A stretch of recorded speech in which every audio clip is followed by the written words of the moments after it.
Have you ever wondered if you truly know your mother? Do you know why she makes the decisions that she does or why she tells you the things that she does? Do you know what her life was before you, your siblings, or your father came along? I know that the little or much I know about my mother is what she's voluntarily shared with us over the years. And I know that she grew up with her grandmother in a bit of hardship, and she never really had a relationship with her mother growing up. But she's doing her best now to support her. I know that she met my dad in high school during one of these festivals, either drama festival or music festival. And she thought he was boring and fancied his friend instead. But somehow we're here. I also know that she has struggled being a widow for the past 8 years. And her struggle is probably in a way that I'll never fully understand or grasp. And I know since then she has made many decisions that I'm never really able to understand. And that's been bugging me, because I don't know the kind of support that she needs. One time, I was attending a conference at the Trademark Hotel not too long ago, maybe a month ago. And before I got to the room I was going to, I saw there were people exhibiting some things that were selling, and then there was this very charismatic woman with a very big smile, and she had books with and the word that stood out for me was mom. So that got me curious. So I went closer to check out the book. I wasn't really expecting what that book was about, because it's a book or a journal that you use to know your mom. Perfect timing. And she was telling me that, you know, a big inspiration for her was just that she didn't really know her mom. And as they did this exercise, their conversation moved from 2 minutes, how's the weather, how you feeling type of conversation, to 2 hour deep conversations, which I don't even know how I would have that with my mother. But the thing is, it never really hit me that there's so much about my mother that I don't know. Everything from upbringing to love and relationships to parenting to their goals and ambitions and all of that. It's all there. And this book that I have here has questions and prompts that you share with your mom to get to know them a little bit. And I thought that this is exactly what I needed. So for Mother's Day this year, I thought that I will not really look at myself as a mom this year, and instead look at myself as a daughter, so that I can really know my mother, And I sent her a couple of topics to pick. And she chose to pick parenting. So I haven't done any other exercises with her. This will be a first one. And I'm very nervous and excited to just sit with her and hear about her parenting journey, which I'm sure has influenced my own parenting journey. And it would be really great to really understand how and to what level. So that's what this episode is about. I want to, before we even get started, I just want to thank my mother, because I don't know what this is gonna be, and it will be a video episode, because one of the decisions my mom made 2 years ago was leaving the country, and she's in Seattle right now. So I haven't seen her in a while, about video calls, and which this recording will also just be a video call. Um, but yeah, I know one of the things that I've struggled with was this decision for her to leave. So I think by the time we get through all the topics in this book, I might have a clearer picture. I don't know. So I know she's waiting. It's the middle of the night here. Well, not really. It's like 9 p.m.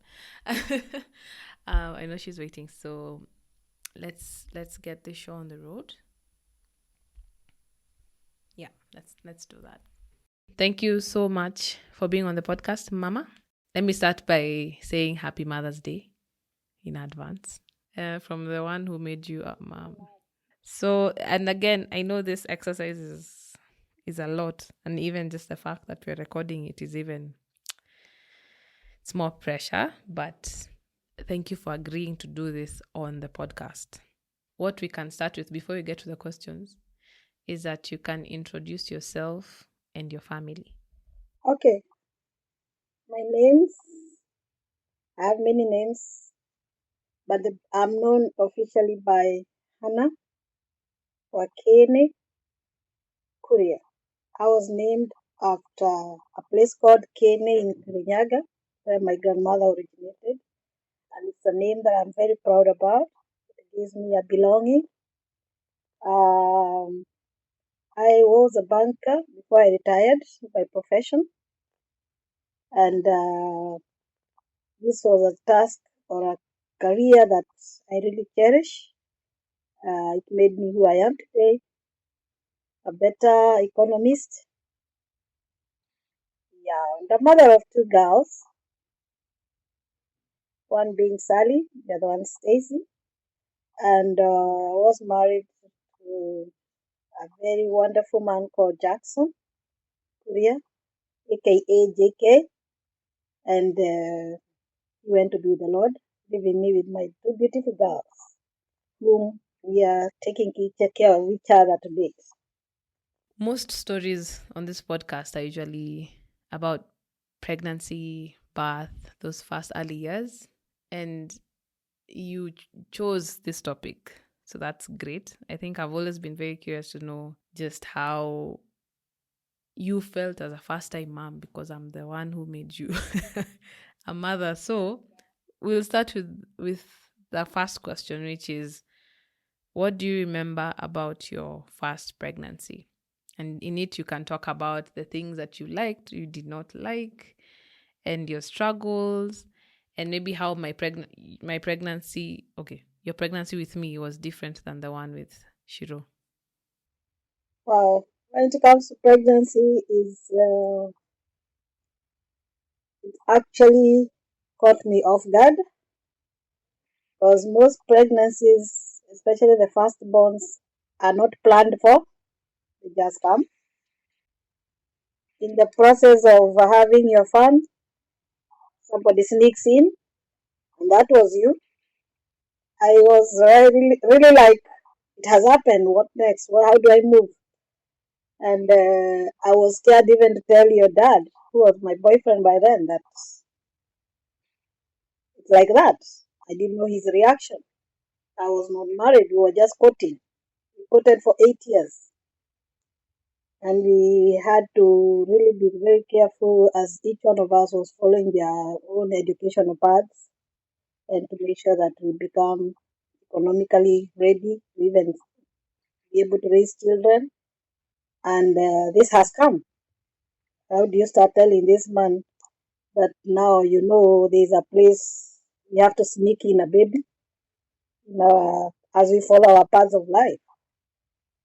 And fortunately, both of us had just started working. He was working with an insurance company, and I was working with a bank. We were newly employed. We didn't know what it entails in those jobs. And here comes the news. You're actually expecting a baby. So I had to talk this man to a lunch. It was our payday. We used to be paid before him. And I called him for lunch. And guess where we went? Huru Park. with our takeaway chips and chicken. We sat under a tree. I used to carry myself a kikoi. When it's cold, I would use it. When I want to sit down, I spread it. And that was a very quiet. I needed to take him where even his reaction, nobody else is going to see. I did not know how to handle it. I didn't know how he's going to take the news. So I knew Uhuru Park is the best joint. And we met at Uhuru Park. Sat down. It's that time we used to eat chicken that used to hang to roll through the windows in the fish and chips place, a place called Sun Unlimited. I used to pass by there and salivate when I see the chicken somersaulting. And I was like, I need this chicken and a plate of chips. That's what I could afford, two plates of chips and a quarter chicken actually. We couldn't afford half. And a soda, Fanta and a Coke. And there I am walking to Uhuru Park. He was working in community area, so he had to just drop down. And we ate the food. As we were eating, I'm still like, should I tell him today or I wait for him to finish eating the chips? Otherwise, he might decide that even that chips he's not going to eat. And I was like, okay, let me drop the bomb. And I told him, I think we are going to have a visitor. He says, where and when? I had to start thinking again which other sentence am I going to use.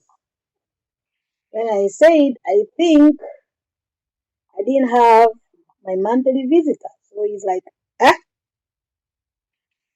That's a language he understood, yeah? So what are you trying to say? Say, I think there's something that is causing the monthly visitor not to come. And I don't know, I wasn't ready for it. I don't know whether you're ready for it. But if it is true, I just have to be ready for it. Thank God I have a job. So he's like, those are very wonderful news, though they have come soon, but it is a high time we pull up our game, and there is a high time we have to accept with life, how life has, the direction life has taken. But I told him, mind you, I'm not telling you so that you can marry me. I do not want to give you any responsibilities. If you're not ready, I am ready myself. I will take care of my baby. I have a salary and a good one for that matter, so I'll give you the opportunity of being a father. And the guy was so happy. He said, it doesn't matter what we are going through, but if there's a baby, it is our both responsibilities. And we just have to accept. So I felt very nice. Uh, I felt very nice because that is the era when most men, when they are told the girl is expecting, they would jump somersault. But there's one thing about your dad. He knew when I'm saying the truth. He trusted me wholeheartedly. There was no games that I was playing around, and having quoted with somebody for 8 years, he knew me very well and I knew him very well. So there was no question of whose is it. That language was not, it didn't pop out anywhere. So the next thing is, what's the way forward? I told him, me being a Christian and a very good follower in the church, we must go through the church way by informing the parents. And he's like, when you take find time, go home, talk to my mom. Don't tell your grandma yet, because I was brought up by my grandmother. Let me hear what my mother has to say. So we had to travel that weekend, and those were the best news I think he ever gave his mother because she was like, "Can we go tomorrow?" And the fear is like, in Kikuyu tradition, if you give birth at home, you name the child your mom or your dad. And that is one thing that my husband didn't want to imagine losing his husband to my side. So speed was of essence, yeah, because as the pregnancy progresses, and I also didn't want to be seen at home carrying a pregnancy out of wedlock. It would have brought a bad image on me being a church person, and I didn't want to let my grandma down because she brought me up in the best of her knowledge, being a godly child, and I did not want to go and break to her the news that I'm expecting a baby, yet nobody has ever gone to her home to say I'm interested in Hannah. So I told her, first things first, there's a visit I would like, I told my boyfriend then, I told him, the first person I need to give you a visit to is my grandma. So he made sure he came home all the way from Nairobi to Kirinyaga, and I had already informed my grandma there's a visitor coming from Nairobi to say hello to her, and she's like, aha, aha. I told her, stop making your own stories, but just wait to be told things. We are very close. We really used to joke with my grandma so much. So he came and he introduced himself. He says, I have known Hannah for since we were in form. I was in form 3, was in form 5. And we have walked the journey together. We are good friends. Story started. By the time he finished the sentence, my grandma had everything composed to her own version. And she's like, are you coming to tell me you want to marry Hannah? And you know Hannah cannot be married through the back door. She has to go through the church. You get the stories of how she came in. And this time he's not mentioning anything about pregnancy. He's just saying, I'm interested in her. And God willing, I will come for her hand in marriage. So my grandma told him, do you have parents? He said, yes, I have a mother. Can you tell her to come and bring you? Next time you're coming, come with your mom. And so, cut the long story short, that is how we got engaged traditionally. And since we couldn't afford a church wedding, we just did a quiet one at home, that was customary way. And now with the pregnancy, you cannot say wait for until you get money to get married in church, and there is a baby on the way coming. So you have to choose which financial engagement are you going to do first? To make sure you prepare for this baby, or to make sure you prepare for a wedding. And we decided to show off the wedding, the church wedding, so long as the customary had been done, and wait for the baby. Everyone knew about it when I was 4 months. In the process of during the ceremony of customary engaging and everything, that's when they were told, by the way, there is a tradition that you cannot be paid for dowry when you're expectant. So we are going to shove the dowry bit again because the lady is expecting. Yeah. Yeah. Once they're expecting, they cannot start negotiating the dowry. So he was told, that's why you came running here when you know you've already broken my sheep, the leg of my sheep. That's my grandma now. But since you're a good boy, I think I'll allow it. But make sure you promise me as long as I'm alive, you will walk my girl down the aisle because that has been my dream as her guardian. And he promised, and down the line, he did it. After 14 years of come we try. We call it come when you're working with a man and nothing tying you together, we used to call it come we try or come we stay. I was engaged in a come we stay relationship for 14 years. Your pregnancy, to be precise, let me tell you one thing. I loved eating chips masala, and it used to be sold in only one hotel by them, near Jamia Mosque. I used to walk all the way from my office to Jamia Mosque. What was the name of that hotel? And up to today, I don't know where that hotel went. I have the masala I used to eat. It has never been cooked anywhere, even if they try. That recipe went with that hotel. And I used to walk in there with my heavy pregnancy, waiting to. When I go in like this, the waiters even knew me. my time. I would be given a nice place to sit and I eat my chips masala, not in a hurry, a whole bowl and carry some for dinner. So there is this one day, as I was going to eat my chips masala, the news of a senior politician came out that he's dead, and the University of Nairobi students were all on the road throwing stones and everything. And that hotel, Jamia Muslim University, is not very far, University of Nairobi. So just as I've come out of the hotel with my food like this, I see a bunch of guys with placards and throwing stones right, left, and center. So I was like, I'm 8 months pregnant. That you cannot be able to run. So you either drop the chips and hold your tummy and run holding your tummy. I am there running, Yashara street running, carrying, I'm literally carrying the pregnancy, holding it from the lower side and running. I saw a Muhindi who had not closed his shop. And I sneaked into the shop, and the first thing he saw me, he knew definitely I cannot be one of the university guys. He dragged me inside and he gave me a seat to sit down, and he asked me, "Are you fine? Should we call a doctor?" I said, "I'm fine. I'm only tired, and I've lost my chips, masala." Oh, the hotel was called Exotica. I remember the masala. I told them I am feeling tired and I've lost my chips masala to those guys because I had to choose whether to carry the chips or carry the pregnancy.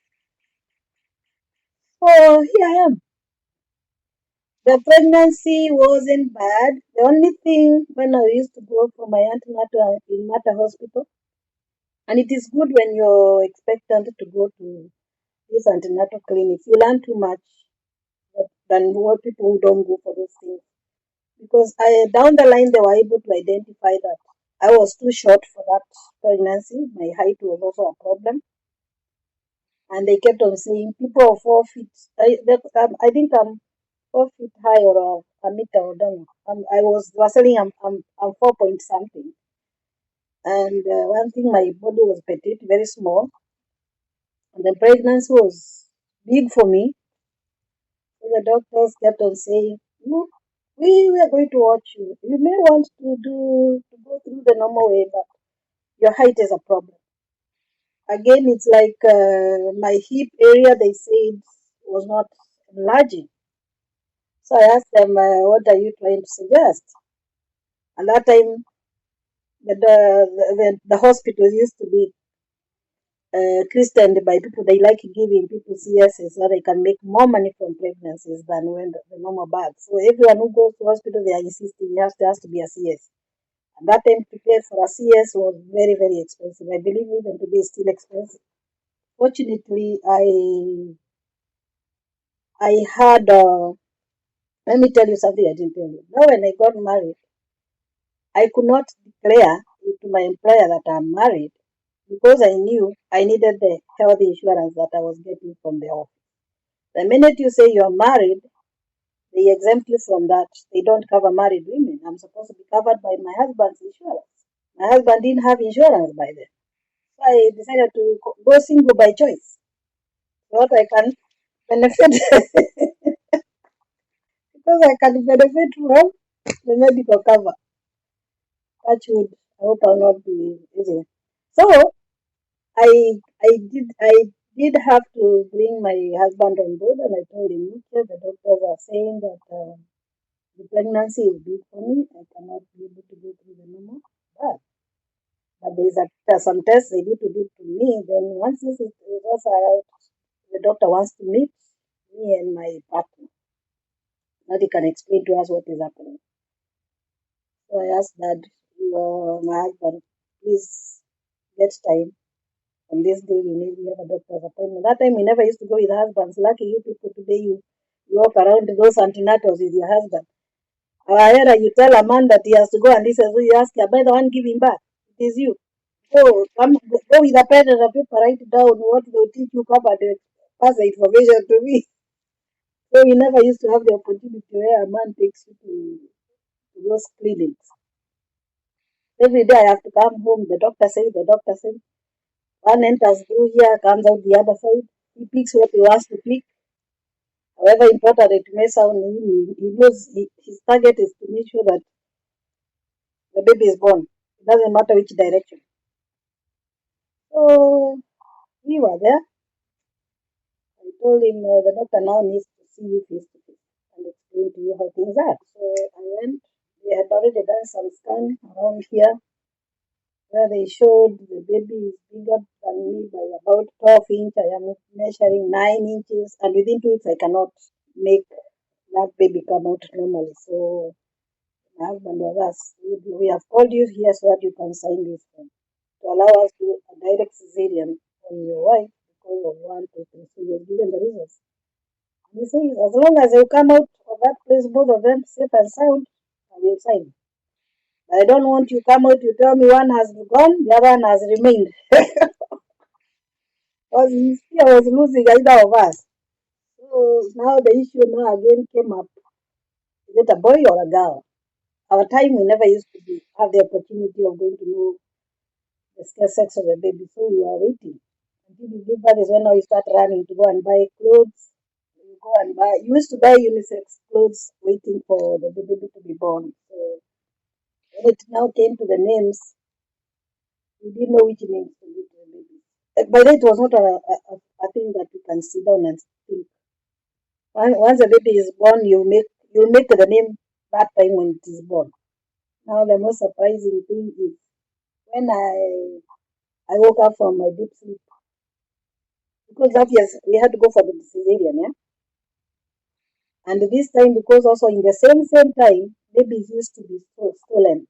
So there has to be somebody sitting there, either the dad or the next of kin, to see the baby being born and escorted to the incubator before the mother is up.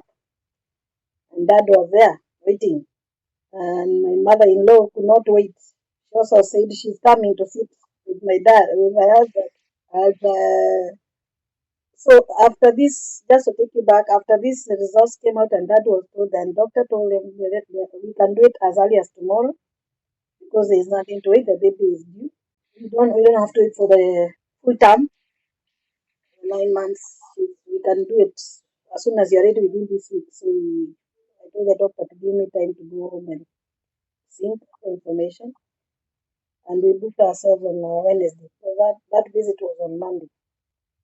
We booked ourselves on a Wednesday, and we went. Taken that Tuesday night, spent the night. I was to be in theater by 9 in the morning, but the lead was ahead of me, delayed. She developed some problems, so they delayed. I was taken in at 9:45. 9 at 9:30, and the baby was born exactly at 9:45 in the morning. That's you. So dad is given the baby. He looks at her. He's very excited. The next person he gives is my mother-in-law, and she's like, "I knew this was me to be born." And when she is brown like me, I knew nobody named after Mogure is ever born black. And I'm like, how can you say that and know your children are black? So anyway, that was by the way. So dad marked the baby. He went out and bought some no flowers. He bought me a card. With the baby, a pink card, and where it says it's a baby girl. Nobody has a name yet. You want to know how you are named there? Okay. Now, so I was in the recovery room. My mother-in-law is seated there. Dad was moving up and down. I think he thought I am not coming back and kept on going to the doctor's office. Are you sure she's going to wake up? She's been out for the last, I don't know, it's almost an hour now. She's not able to recognize anybody. The doctor told him, wait, she's going to get up soon. When I got up, the first thing I saw, my mother-in-law was tired of waiting because it was getting late. So dad told her, you go home. I will sit here until she gets up. That's when I'll be able to come home.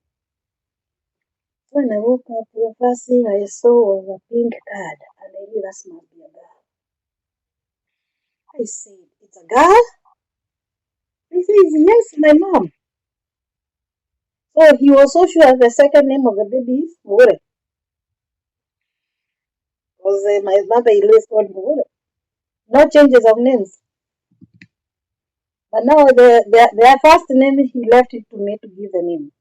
When the doctor came in, looked at me, said, "Oh, Mugore, I hear your baby is going to be called Mugore as per the father's instructions." He says, yes. So what name had you planned to name your baby? I said, Sally. And the doctor asked me, why Sally? That time there is a lady called, who was a PS in the office of the president called Sally Kosgei. And I used to love her so much. The way she used to carry herself. I said, I would like this. She has so many virtues that I love. The way she carries herself in public, the way she is very economically learned. She was a good woman. Somebody would look like that. Say, people look at Wangari Maathai and say, I would like to be like this lady. Sally was an icon. And on top of that, my desk mate in the office was also called Sally. And I loved her so much because she used to bring for me goodies when I was expectant. And she's the one actually used to take me for the chips masala. She used to walk me the journey, with me the journey of going to buy the chips masala. And we were employed same time. So we had so much in common. So there's this Sally, this other Sally in the foreign affairs by then. She was actually in the foreign affairs by then, and I was like, anytime there's news about Tuku Fries, Daniel Arap Moi, the next person you see is Sally Kosgei coming in, and I'm like, oh my friend. That time all the news I will listen to them because my friend is in that screen. And I said, need somebody to emulate. I would like my child to be associated with such a person. So that's how the name Sally came in. It's funny, I grew up with people calling me Sally Koskei. Sally Kamasa. And in my mind, I was like, Kapana? No, not like Sally Koskei. I don't think that's where it came from, but clearly that's exactly where it came from. So the pregnancy was very, very smooth. And the fact that now I was very happy, my husband has accepted the baby, the pregnancy, and he gave me all the support I needed.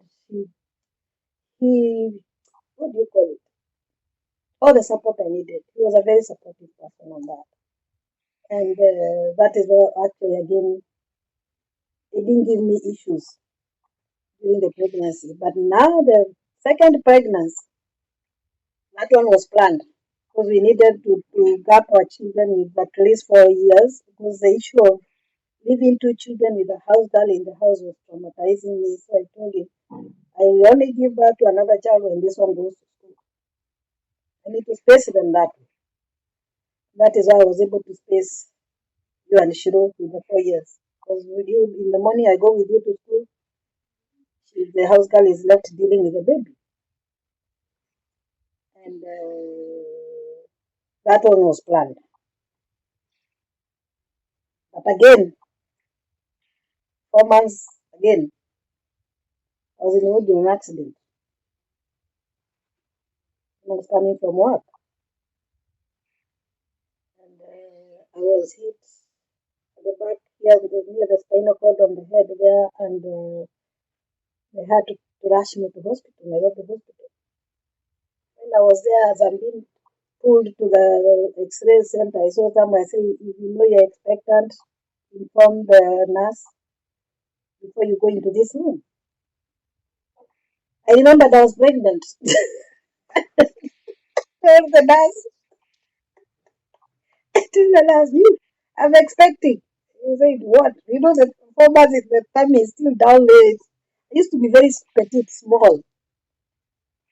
So I told the nurse, I'm expecting. Then she asked me, how far? I told her 4 months. What? And why didn't you talk all this time? I was almost going to take you in that room. You want me to be sad? I said, I've just seen the warnings. I hadn't. Even all this time we were trying to do the thyroid carriage. You should have told me that time. I said, nobody asked me if I'm pregnant. I don't go talking about my pregnancy if nobody asks. So nikaenda. We called the nurse. The doctor said the patient is something, a heavy thing they placed on me. Because the X-ray had to be done so that they can see the extent of the injury. And the injury, the results were out. They said, no, you have to admit her because I told them, you cannot admit me. I have a baby in the house. I have to go back to my baby. They said, that baby at home will be taken care of by whoever is with that. You have to take care of it because you need a examination urgently. So what saved my neck from not being admitted that night is because I couldn't get an orthopedic who was on call. So, and it was going to be a public holiday the following day, Jamhuri, and they could not. That was December, I got the accident on December 11, 1996. So the orthopedic was going to be available on Monday. So there is no way I was going to be kept in hospital eating, and they just put me some first aid. They put a collar, neck collar, protect me from any further injury, and they advised I should go and stay still. If I promise, I'll only be fed on condition I promise them that I will stay at home on total bed rest. I told them, fine, as long as I'm going to be with my baby, I promise I'll stay still. And I did that. So the following day, I had to go to see the orthopedic surgeon, and he was actually very right. He said I have to be admitted immediately. So imagine me now calling dad and telling him, the doctor is saying I must go and be admitted in the hospital for a major operation. No, these people just want money. You want to tell them you are sick. You don't look sick.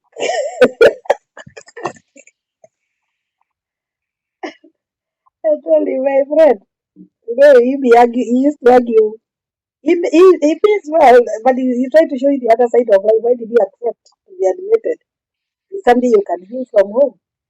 I told him, I'm actually not fine. Only that I've been wearing a briefing.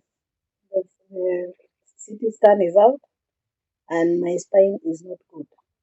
So the doctor told me you have an injury that most people die of at the scene of the accident. How you survived me, I don't know. But thank God that we were able to put that collar because what happened is at the spine where it joins with the brain, the part of the brain, that's where there is a big muscle that holds the brain away from the spinal cord to be pressed. That's the one that ruptured. So if I had been pressed to the brain like this, I would die of lack of oxygen in the brain and come. So what saved me is this collar they put like this, keeping the head away from the rest of the body. I went to for an operation, and again, Dad had to be called to sign those forms, and he was told, we'll be 50-50, promising you 50%. We might save the baby, the pregnancy, or we might have to terminate the pregnancy. So this operation is a major one, and we have to save the life of the mother. And Dad is told to sign. If he signed Shingo Upande, it's like, please save both of them. And the doctor told him, I'm not promising you a heaven on earth, but I'll try my best. But the most important thing is we saved the mother's life. So I went in for the operation. That time, Dad is running up and down. He has a baby too. He's in kindergarten, Wanja and Kim. He has to go and pick the baby from school. The other one is stuck in theater. He's not coming out. It was not easy for that man. So I think I stayed in theater for almost 4 hours. Came out. The stones, they had drilled stones through my skull, put like some clips that were holding some weight to keep me in that position for the next 14 days. Yeah, consecutive, not turning in one position. Even my baby's first kicks, they happened when I was in hospital. I felt somebody kicking and I'm like, she started moving and that time I didn't. this must, and I'm like, this must be a boy. Boys are the ones who are very aggressive in life. Hmm? And I stayed in hospital for 2 months. I remember on 25th Christmas, Dad bringing you to see me, and you came and asked me if you wanted to permanently move to the hospital and stay with me in the hospital. Yeah, because you said, Mommy not coming home, I'm staying here with her. So the task was I had to convince you that Mom is coming home tomorrow, so that you accepted to go home. So I stayed there for two. So it was not easy now that pregnancy because I had to keep on going in and out of the physical therapy. They're also observing the growth of the baby because even the operation was not easy on the baby. But I was put now under a gyno to follow up on the pregnancy, and I was put under the orthopedic surgeon. So I had so many appointments in and out of hospital, and thank God that again it had to be a direct cesarean because the heavier the pregnancy got, it was straining my spinal cord, which was already healing from the injuries. So I had to be very careful what I eat, walking too much, doing more or less like nothing. Because, and as a woman, and you used to do your own things, you're told you cannot bend, you cannot do these things. There's so much I was told not to do. But again, I was working. I was a bank cashier and I have to go to work. I didn't have transport. I have to use matatu. So the hassle for me was, yeah, in this, I'm still wearing those collar, the things on the neck. Yeah, I think that's all about it. I struggled so much with the second pregnancy. Again, the baby was safe. She was born through cesarean again 2 weeks before the full term. And again, I woke up and found a pink card. I asked Dad, where are you getting these pink cards from? You cannot bring for me a blue one for us. Now, who am I going to call this one? Meanwhile, I was prepared for a boy. I had even a name. I was going to call my baby Clinton. Eh? I was in love with the US president by then. He's called what, Bill Clinton. Eh? Now you have given me a girl. Where will I start from? Look for a name yourself now. And he's like, that's my mother-in-law. Already she has her Kikuyu name. You look for the baptism word. That is your bit.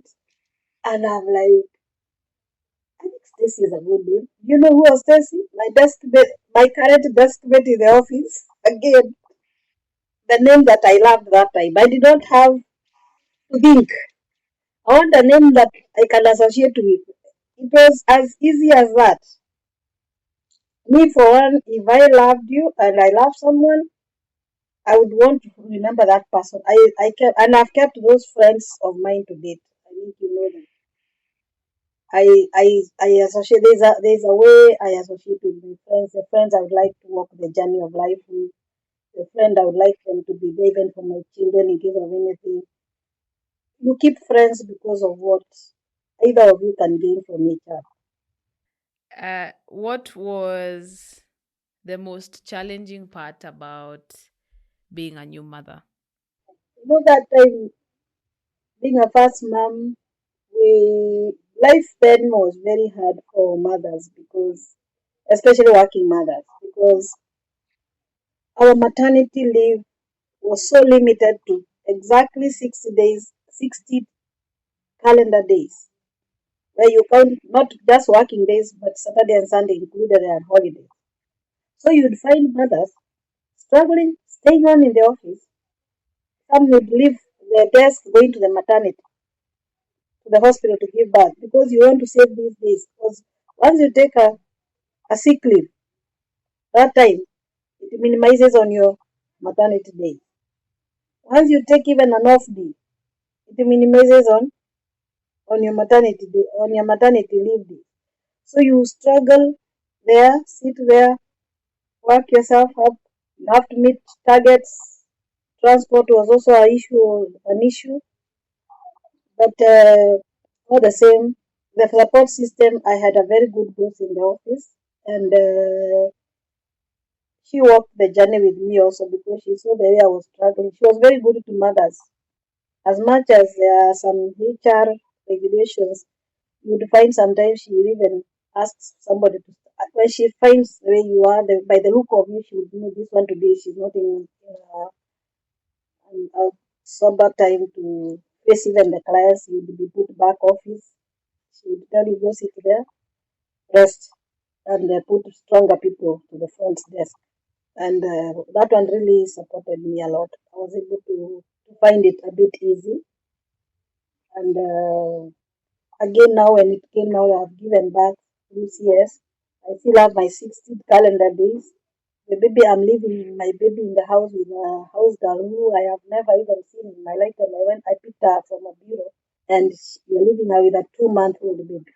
That baby still needs to be breastfed. And now, in the office, we are lactating mothers. Unlike today, where you people have somewhere in the office you can go and express the milk, we have to go home and breastfeed that child and come back to work. So you go home to breastfeed.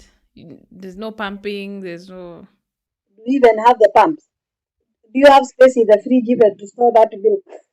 How will you pack it? So what me I used to do, and you know, pump, we didn't have the pump, so you are literally pressing it with your hand and putting in a cup, so that you can now put it in the bottle and leave whatever you can be able to leave. So it was not easy, and that child has to breastfeed for 6 months, and you're being told it's total weaning. There's no weaning until after 6 months. So you have to dash home, breastfeed, come back. You're almost like carrying the baby and hiding the baby in the car park. Because even the bus fare to go and breastfeed and come back is not there. It means like you're using, let's say you use 50 to go, 50 to come back, that's 100, 200 per day. Okay, no, three. Those were the most challenging issues with breastfeeding mothers by then, back then. I've seen nowadays they are very cautious, they are able to. Technology has brought a lot of, when I see the things I see in your podcast, I'm saying, how come we didn't have this? I am able to see life has really changed and made it easy for you young mothers. Our time it was not like that. But all said and done, all my children breastfed fully for 6 months before they could eat anything. And if it means milking myself with the hand, to make sure there is milk in that house. I tried to hand express once because there's a day I carried the pump, but I left a part of it. The part that would actually what part was, I think the part that would go on the boob. I left that. And the milk is here. So I had to use my hands. It took so long. I barely removed anything. I was so tired and frustrated. I was like, how does anyone do this? Now to hear that you had to do that. I used to wake up very early to breastfeed the child, to breastfeed my baby you or even Shiro. And then after that, immediately I finish breastfeeding, I start pump whatever, using my hands to get whatever is left because it's still flowing. And we struggled and here we are. I managed to that. Those are the only challenging situation there. The early stages of my baby. So the next question I have is, and I think it just goes back on Shosho being around. So how involved were your parents or dad's parents in our upbringing, and did we visit them a lot when you were kids? As much as my mother-in-law also was there because she actually stayed on. She was helping with holding the baby while the house girl was working. And that one gave me a lot of sanity. Going to work knowing that my baby is not alone. She is with my mother-in-law is in the house. And she would stay every time I gave her, she stayed in my house for 3 months. She was very supportive. That I can make her so rest in eternal peace. She gave me the best support as far as bringing up the early stages of my babies and putting in mind I was CS both of them. Even after this other accident, she was very empathetic and she was very supportive. She came, stayed with me Until now, I'm strong is when now she would tell me, "Well, let me go home and check how things are the other side." Because that time again, dad was working outside the country a lot, and there is no way you stop traveling, but he made sure that we are comfortable. I can say my mother and I, my mother lived in Mombasa. The best part of my life, I stayed in Kirinyaga with my grandma. So my grandma is a home that I used to take my children.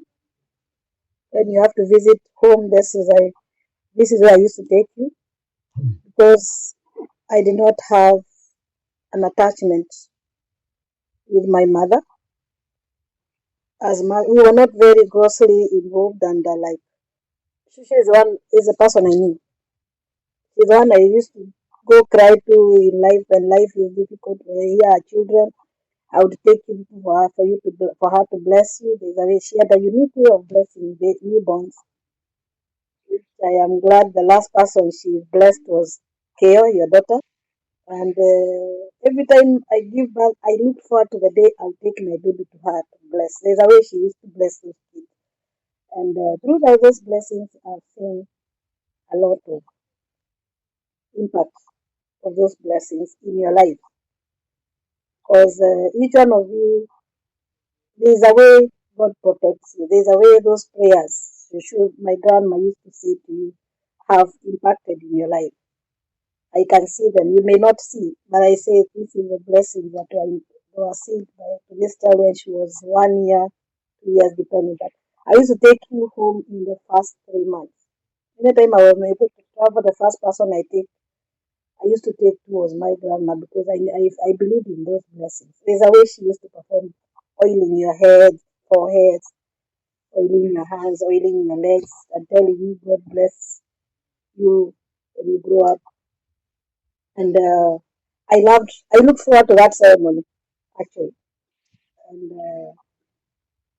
that is one thing that, as much as she's resting in peace, I remember it like I would want when I grow old that level. You know, those are generations. There's a stage like you represent a different generation to her. I represented a different generation to her. Keo represented another generation. And now, when she blessed Keo, she told me, "Now don't give me more generations. I'm going." And 2 weeks after that, she left.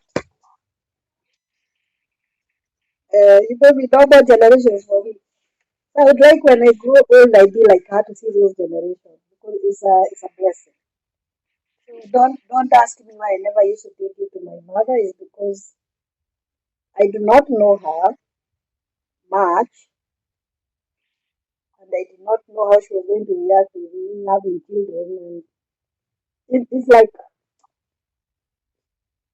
she is not keen on how I grew up. So I was not seeing how important it is for me to even take my children to her because if I don't know her myself, how do you expect my children to be intimate, to love her, or even to know her? Yeah, they knew her, she's a grandmother, but my two was more of a mother to me. And that is why I wanted you to also to have a rapport with her and grow knowing who she is, what she means in my life. Yeah.